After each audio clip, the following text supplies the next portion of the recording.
with Ashley Storrie on BBC Radio Scotland. Listen on BBC Sounds.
Into the third, final and most chaotic hour of the show.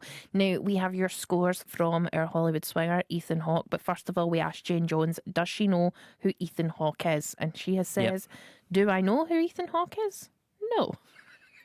Which is not surprising. Jane Jones, thank you so much for getting in touch. Mrs. Harris says, the swinger had a flat voice, words with no feeling and no meaning, 2 Kennys. It was like a sleeping pill. Good night, says Mrs. Harris. Chris and Givenock says, I give him 0 Kenny Rogers roasters, not because of the song, but because I don't like his name. Ethan Hawke? No. Ethan Dove? Yes. Give peace a chance. That I like. I'm a boring peacenik. Love and peace. Oh yeah, unless someone gets on your nerves. Oh, Chris and Givenock, you're a whit. Chris and Leanne have been listening in and say, okay, Chris and Leanne again listening in, and OMG, no, it's a no. It's the wrong song for the wrong voice. Love the guy as an actor. He's a great actor. So I am either, anyway, it's 20 Kenny Rogers roasters. Or is he acting as a bad cover singer? No, he's acting as an actual singer-songwriter who is so good that Chris O'Dowd's character is obsessed with him. Yeah. It's like, right, one actor I would love to get on Hollywood Swingers, right, and I can't get it, is Al Pacino.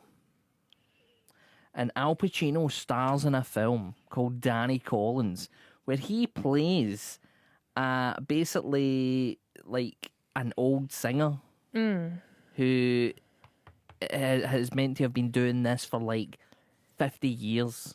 That was And he only sings in that film one time. a shtick, though. That was a thing for a really long time. There was just all these films about aging rock stars who lose touch with their daughters or sons and then make back in touch with them. Craig Ferguson did one that was just essentially the same film. There was an episode of Midsummer Murders that was essentially that as well. But that is like that was a weird common thing of the aging rock star loses touch with his daughter, stroke son, then he becomes a musician and they write a song together or something. It's been made 100 times. It's a tale as old as time.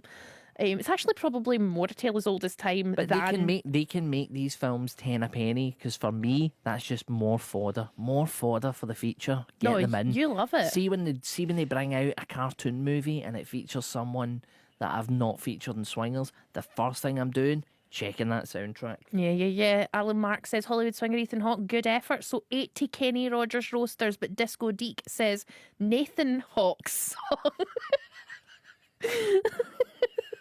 A repulsive cover version, negative 4.5 Kenny Rogers roasters. This has got to be the worst scores we've had this year. It's divisive, I'll say that. But who's giving it a good score? Jane Jones, who didn't know who Ethan Hawke was, gave it a good score. And we had a 90. Yep, Angel the Trucker gave it 95 Kenny Rogers roasters. He's just high on the T-Base services buzz, you know. I was watching the One Show and they were talking about T-Base services, Paul, and I was like, we are really trendsetters. Yeah, because we were talking about T-Base services and the cheese boy, Sebastian. Was it Sebastian? Yes. Cheese boy a long time ago. Way before it was cool. Way before everybody was. Right, we're going to have another song because we need a palate cleanser. And it's one of my favourites. It's that always slogging, nostalgia jogging. Well, the reason we're playing Microphone hogging. Kenny Loggin.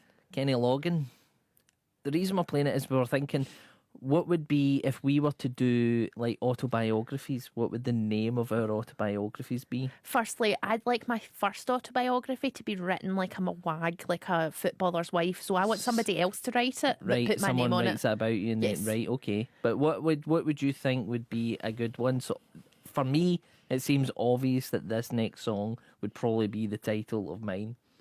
I guess. I was trying to think of like, I don't know. Like, I'm trying to think of a good title for an autobiography for you. You're trying to think of a more disparaging one. I can see it in your face, and we'll get there because I'm sure you'll be formulating it. But right now, this is the obvious one. It's Kenny Loggins with I'm Alright.